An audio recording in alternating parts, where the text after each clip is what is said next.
नमस्कार मित्रों, मैं ब्रजेंद्र सिंह। हमारे YouTube चैनल उपन्यास कहानियां में आपका स्वागत है। आप सुन रहे हैं श्री लाल शुक्ल का उपन्यास राग दरबारी का भाग 19।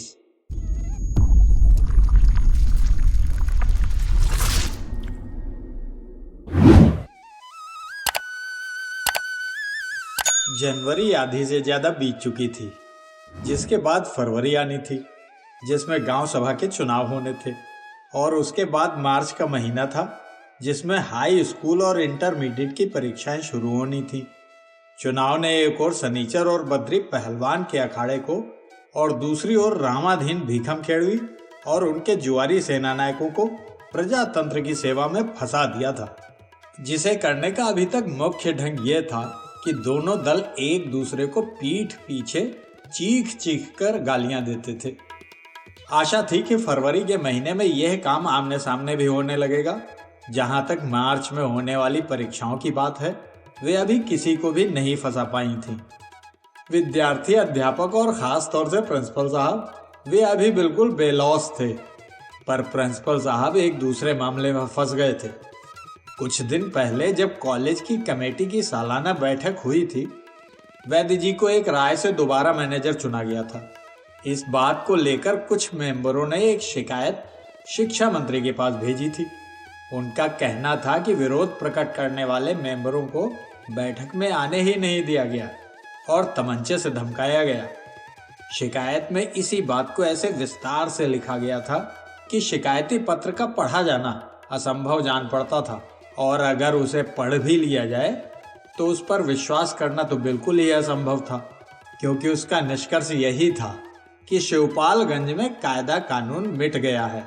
वहां थाना पुलिस नाम की कोई चीज ही नहीं है और 4 गुंडे मिलकर वहां जैसा चाहें वैसा कर सकते हैं। स्पष्ट था कि इस बात को गलत मानने के लिए किसी जांच की जरूरत नहीं थी।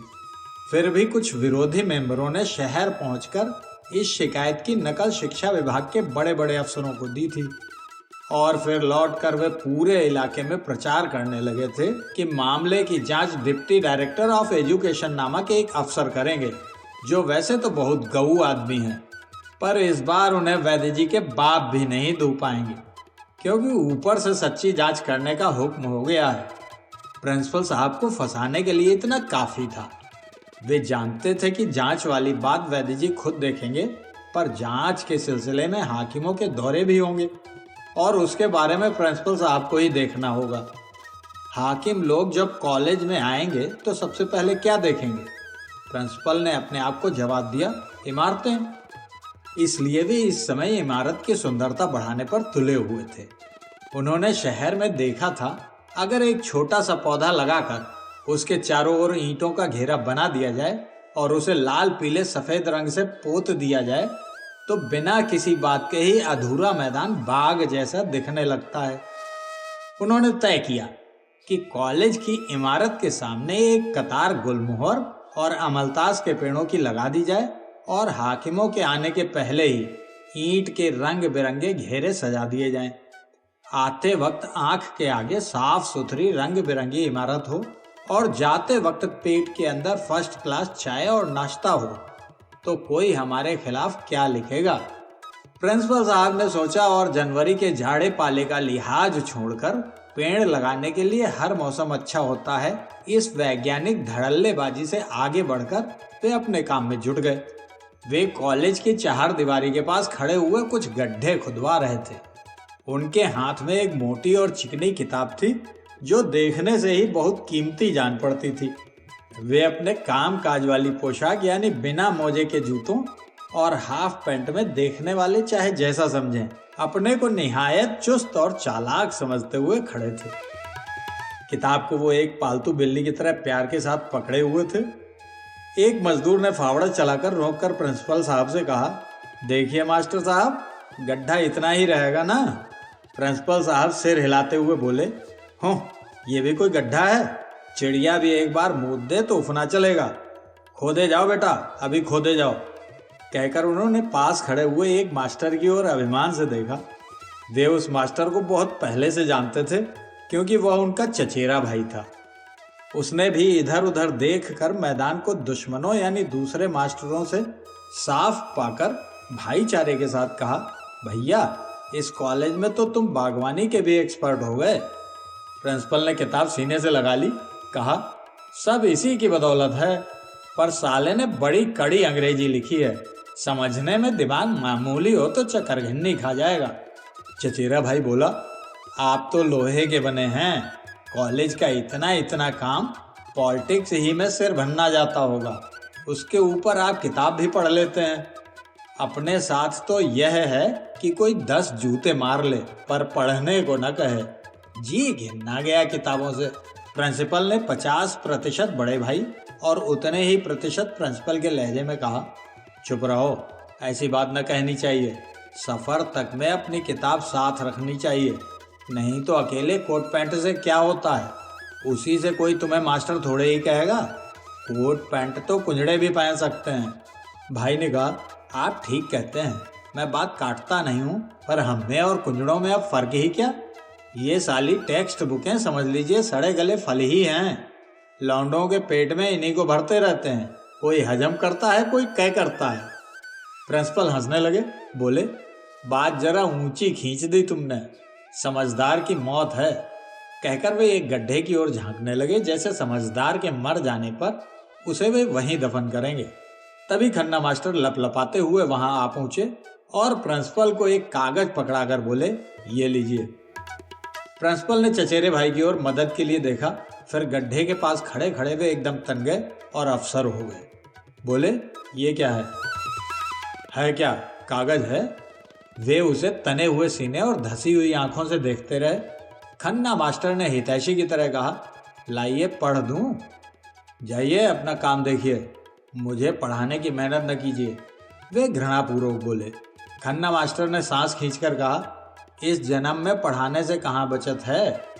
प्रिंसिपल का चचेरा भाई खन्ना मास्टर के चेहरे पर निगाहें जमाए खड़ा हुआ था, मालिक के बंगले की चारदीवारी के अंदर खड़ा अल्सेशियन जैसे सड़क के देसी कुत्ते को ताक रहा हो। प्रिंसिपल साहब काफी देर तक उस कागज को घूर घूर कर देखते रहे। पुराने जमाने के ऋषि होते तो कागज अब तक जलकर भस्म हो चुका होता। काफी देर तक उसे देखकर उन्होंने उसे खन्ना मास्टर को ही वापस कर दिया।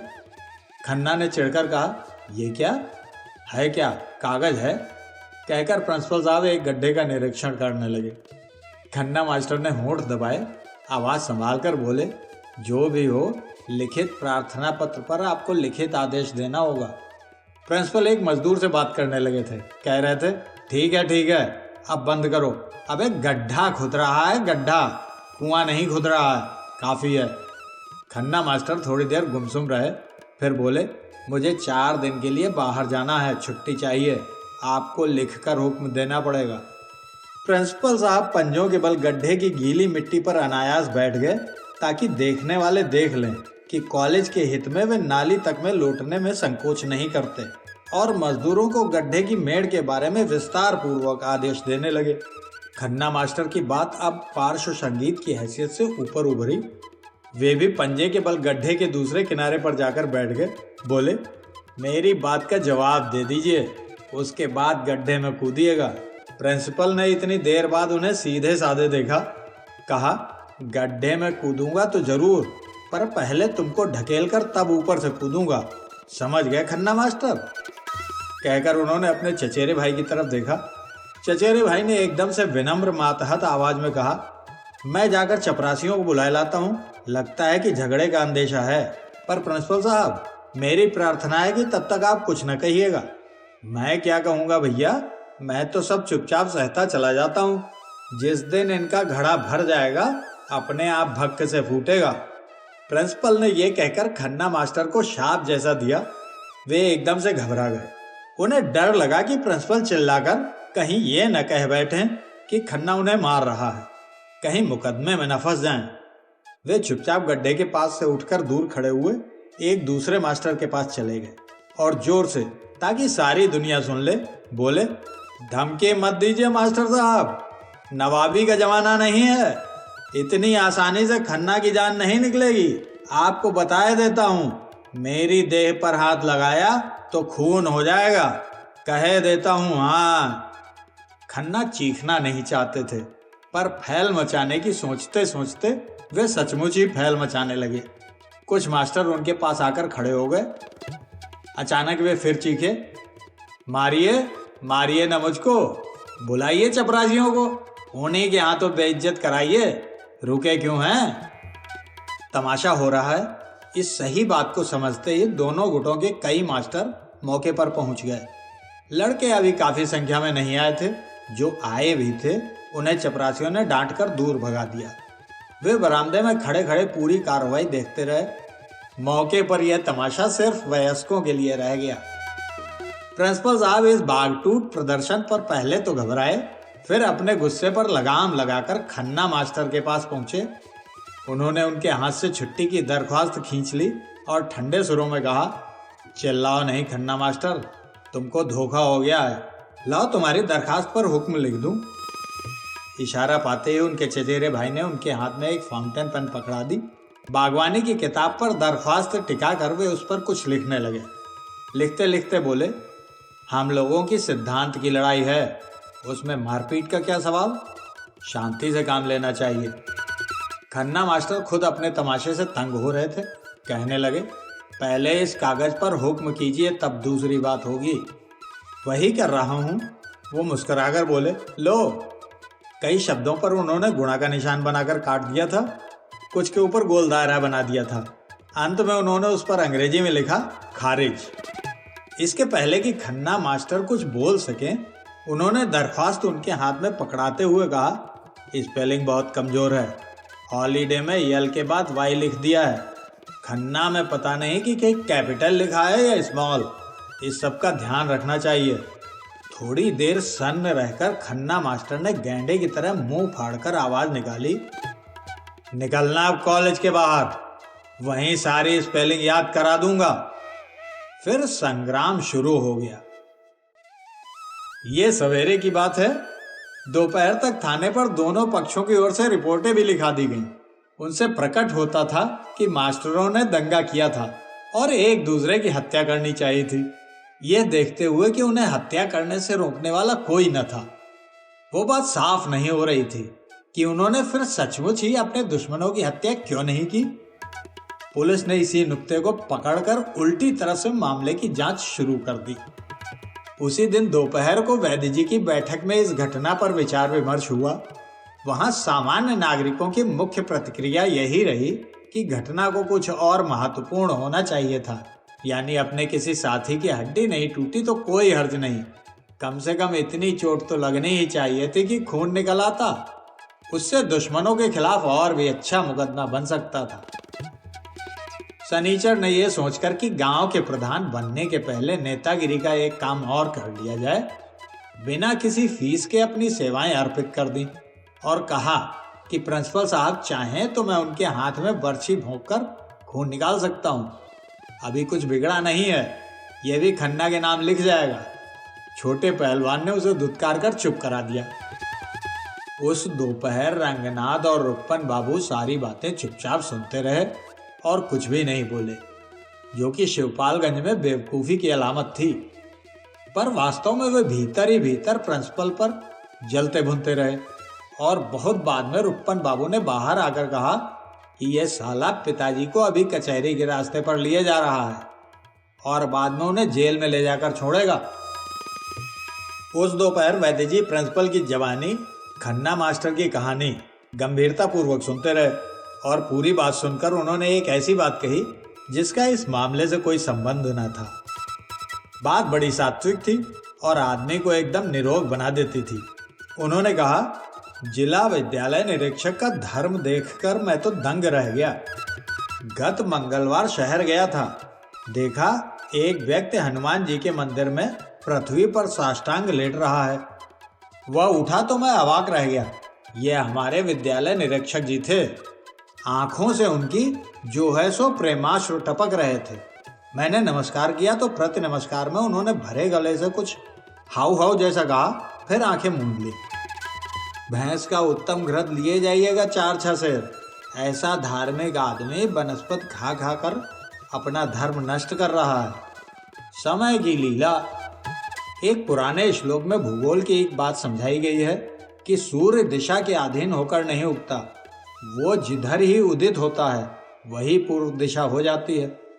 उसी तरह उत्तम कोटि का सरकारी आदमी कार्य के अधीन दौरा नहीं करता, वह जिधर निकल जाता है उधर ही उसका दौरा हो जाता है। इस नए सौर सिद्धांत के अंतर्गत एक महापुरुष उसी दिन शाम के लगभग 4 बजे शहर से मोटर भगाते हुए देहात की ओर आए।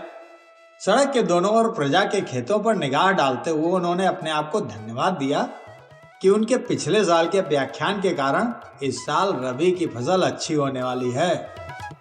काश्तकार उनके बताए तरीके से खेती कर रहे हैं। उन्हें यह मालूम हो गया है कि खेत जोतना चाहिए और उनमें खाद ही नहीं बीज भी डालना चाहिए। वे सब बातें समझने बूझने लगे हैं और नई समझदारी के बारे में उनकी घबराहट छट चुकी है। किसान प्रगतिशील हो रहे हैं और संक्षेप में वे इसी मामले में पिछड़े हैं कि वे आज भी किसान हैं। मोटर तेजी से भागी जा रही थी और सड़क पर टेढ़े मेढ़े चलते हुए मुसाफिर आंधी के पत्तों की तरह उड़ उड़ कर किनारे होते चले जा रहे थे। उन्होंने फिर अपने को धन्यवाद दिया कि इतने आलसी नागरिक उनकी वेगवती मोटर के असर से इतने फुर्तीले हो गए हैं। साथ ही वे इतने चतुर भी हो गए हैं कि ऐसी तेज मोटर के नीचे उनका अंगूठा तक नहीं कुचलता। संतोष के साथ उन्होंने अपने आप से फिर भारतवर्ष से कहा, शाबाश, तेरा भविष्य उज्जवल है। गाड़ी छंगामल विद्यालय इंटर कॉलेज के सामने से निकली। अंडरवियर पर बुशर्ट और धारीदार पैजामे पर बिना बनियान का कुर्ता पहने हुए कई लड़के पुलिया पर बैठे थे। दोनों ओर से तीतर की बोलियां बोली जा रही थीं। सेकंड के एक खंड में उन लड़कों को देखते ही उनके बेतुकेपन से उन्होंने भांप लिया था कि ये विद्यार्थी हैं। गाड़ी लगभग 1 फरलांग आगे निकल गई थी। तभी अचानक महापुरुष को याद आया कि उन्होंने नौजवानों के आगे पिछले 48 घंटों में कोई व्याख्यान नहीं दिया है। उन्हें अचानक याद आया कि इन नौजवानों के लिए हमने क्या क्या दुख नहीं सहे। उन्हीं के लिए गांव का घर छोड़कर शहर में हमने बंगला लिया, तालाब के किनारे बैठना छोड़कर शाम सवेरे एक छोटे से कमरे में बैठे रहने की आदत डाली, अपने आप को इतना इतना बदल डाला।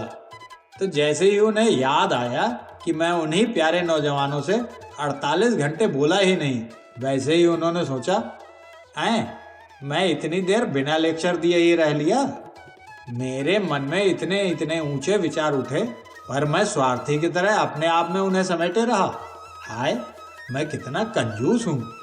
धिक्कार है मुझे, जो इस देश में पैदा होकर भी इतनी देर मुंह बंद किए रहा। 48 घंटे? उन्होंने आश्चर्य से सोचा। 2880 मिनट, और उसे 60 से गुणा कीजिए तो जितने हो उतने सेकंड। कितने सेकंड? इतने समय के भीतर मैंने नौजवानों को उत्साह दिलाने के लिए एक भी लेक्चर नहीं दिया। क्या हो गया है मुझे? कहीं मुझे लकवा तो नहीं मार गया है? पलक झपकते ही उन्होंने इतना सोच डाला और फिर ड्राइवर को हुक्म दिया, गाड़ी मोड़ लो, हम इस कॉलेज का आकस्मिक निरीक्षण करेंगे। उनके कॉलेज में आते ही छुट्टी हो गई। लड़के दर्जों से बाहर आकर मैदान में बैठ गए। स्थानीय हाकिम बागों में कौड़ियां खेलने वाले जुआड़ी, ताड़ी घर पर बैठे हुए जवार के शोधे, वे भी बात की बात में मौके पर आ गए। अच्छी खासी मीटिंग हो गई। ना भी आते तो भी मीटिंग हो जाती। बोलने वाला बेशरम हो तो लैंप पोस्ट का सहारा काफी है, अकेले ही मीटिंग कर लेगा। पर यहाँ सचमुच की मीटिंग हो गई। लड़कों के होने का प्रत्यक्ष फल यह निकला कि उन्हें कमरे के अंदर रखा तो कॉलेज हो गया, बाहर रखा तो मीटिंग हो गई। उन्होंने लड़कों को बताया कि वे देश के भविष्य हैं और मास्टरों को बताया कि वे देश के भविष्य निर्माता हैं। लड़के और मास्टर ये पहले ही से जानते थे। फिर उन्होंने लड़कों को डांटा कि उनमें संयम की कमी है। वे 48 घंटे तो क्या 8 घंटे भी चुप नहीं रह सकते। फिर मास्टरों को डांटा कि उन्हें संयम नहीं सिखाते। उन्होंने शिकायत की कि लड़के राष्ट्रध्वज, राष्ट्रगान आदि के बारे में कुछ नहीं जानते और मास्टर यह जानकर भी महंगाई का भत्ता और अधिक वेतन मांगते हैं। मास्टर और लड़के अपने बारे में कुछ सोच भी न पाए थे कि वे उस विषय पर उतर आए जिस पर प्रत्येक व्याख्यानदाता शिक्षा संस्थाओं में जरूर बोलता है। उन्होंने कहा कि हमारी शिक्षा पद्धति खराब है और इस शिक्षा को पाकर लोग क्लर्क ही बनना चाहते हैं। उन्होंने लड़कों को सुझाव दिया कि इस शिक्षा पद्धति में आमूल परिवर्तन की जरूरत है उन्होंने सैकड़ों विद्वानों और हजारों समितियों का हवाला देकर बताया कि हमारी शिक्षा पद्धति खराब है। उन्होंने विनोबा का और यहाँ तक कि गांधी का हवाला दिया। तब कॉलेज के मैनेजर वैद्य जी ने भी सिर हिलाकर कहा कि हमारी शिक्षा पद्धति खराब है। उसके बाद सिर हिलाकर प्रिंसिपल, अन्य मास्टर और बाजार के घुमक्कड़ों और शोधों तक ने इस बात का समर्थन किया। उनकी बात से ताड़ी पीने वालों और जुआनियों तक को पूरा इत्मीनान हो गया कि हमारी शिक्षा पद्धति खराब है। उन्होंने कहा कि शिक्षा के क्षेत्र में पिछली शताब्दी की ये एक असाधारण उपलब्धि है कि हम इतनी जल्दी जान गए कि हमारी शिक्षा पद्धति खराब है। फिर उन्होंने लड़कों को खेती करनी चाहिए, दूध पीना चाहिए, स्वास्थ्य बनाना चाहिए और भविष्य का नेहरू और गांधी बनने के लिए तैयार रहना चाहिए। ये सब बातें बताई जो लड़के उनको भी बता सकते थे। इसके बाद समन्वय, एकता, राष्ट्रभाषा का प्रेम, इस सब पर एक एक अनिवार्य जुमला बोलकर, कॉलेज की समस्याओं पर विचार करके, सालाना वादा करके, सेवा के बाद तत्काल मिलने वाली मेवा खाकर और चाय पीकर वे फिर 70 मील की रफ्तार से आगे बढ़ गए। मास्टर और लड़के भाइयों और बहनों की नकल उतारते हुए अपने अपने घर चले गए। शिक्षा पद्धति में आमूल परिवर्तन के सुझाव पर अमल करने के लिए कॉलेज में माली, चपरासी और मजदूर रह गए। क्लर्क ने मेवे की प्लेट पर निगाह डाली और उसमें बचे हुए काजू के एकमात्र टुकड़े को पहले मुंह में रखना चाहा, बाद में कुछ सोचकर उसे नाली में फेंक दिया।